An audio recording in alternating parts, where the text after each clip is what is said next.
Today is Saturday, December 9th, 2001.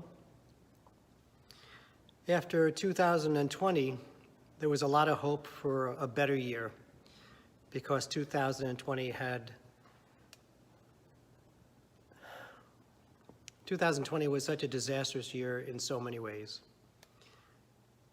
We are just barely a week into 2021, and already it seems worse. Among other problems in 2020 was a global pandemic. And what was really hard about that, what really is hard about that, and what will continue to be really hard about that, is the way in which a moment that should bring us together, a moment where there should be resolve to put away any differences and to work for the community, to work for the nation, to work for humanity, has instead brought out divisions and disagreements. On Wednesday, a day that Christians call Epiphany, or Three Kings Day, there was a horrible incident with a mob attacking our nation's capital. Again, this should be something that all Americans would stand together and say this is wrong and be in agreement about what should be done about it. But instead, it has again brought about divisions and disagreements. We just can't, as Americans, agree about facts, about evidence, about logic. We can't talk to each other. And it's really disappointing. I am committed to trying to work every day to try to build back community, build back understanding, build back tolerance and cooperation.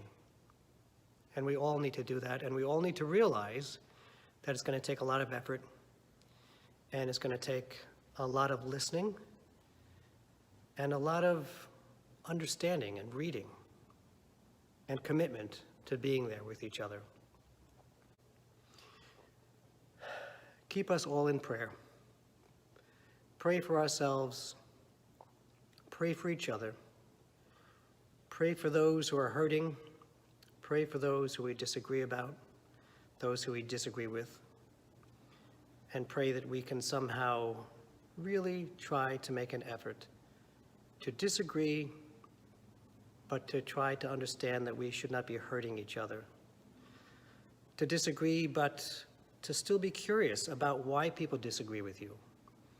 And to try to come to some basic agreement about how we work together, that we have a rule of law, and that we have rules of evidence, and that we abide by those, not because they're perfect and not because they work out every way the way they should or the way we want them to, but because that's the way we stay together as a community, as humanity.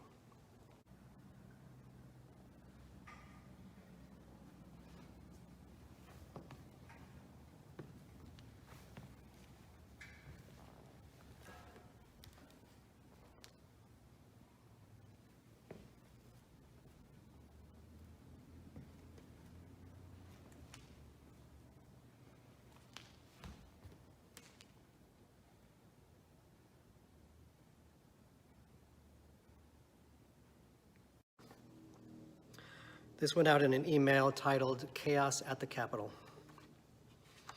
Yesterday's events in the Capitol were shameful. Those people smashed windows, trashed offices, and tried to trample the very functioning of our government. The way they acted was frightening to me. More frightening than their behavior was what they were saying and what they were attempting. Make no mistake, people who are insisting that November's election was stolen are part of a deliberate effort to deny facts and evidence and overturn democracy. Their grievances are not legitimate.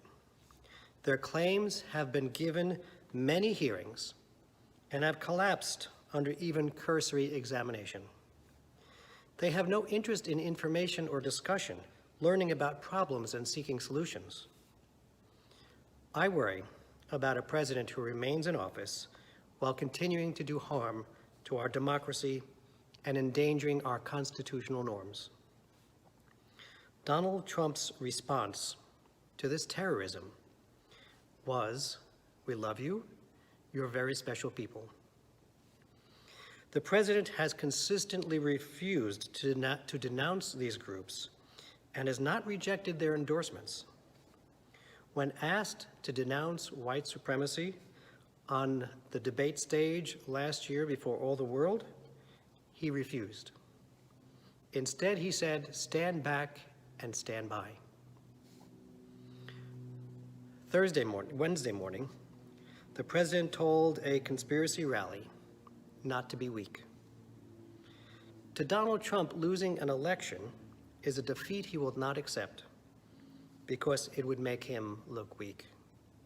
He will not accept the results of the election because his victory, his success, is all that matters. He used words of sedition to direct these people to march as Congress was carrying out its solemn duty. He used words of incitement to direct them to interfere in a ceremony that is the beating heart of democracy. He told them not to be weak. He told them he would never concede that he had lost the election. It's unthinkable to him. What happened Wednesday was shocking, but it should not have been surprising.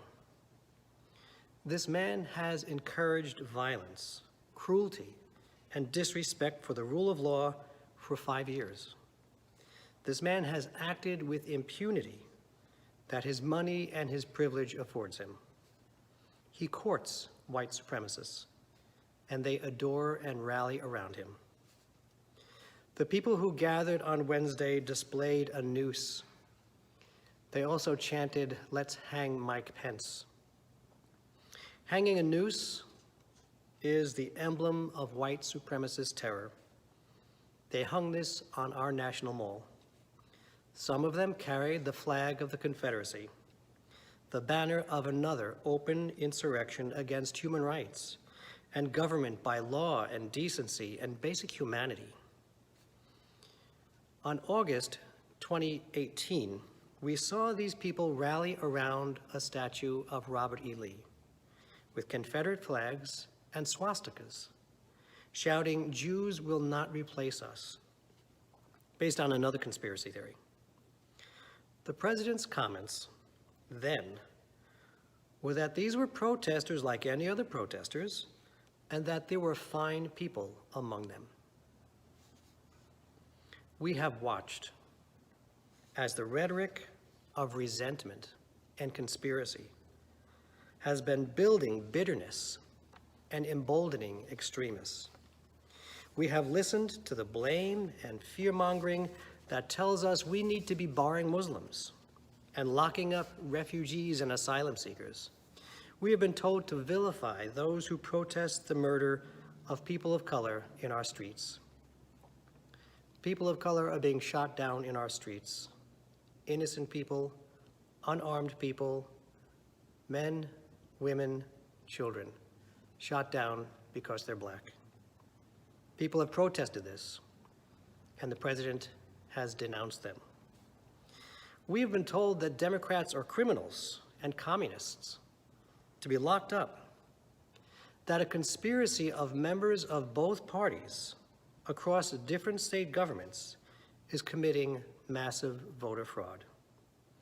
We've been told that journalists are the enemy of the people. At long last, this man has yet to be held accountable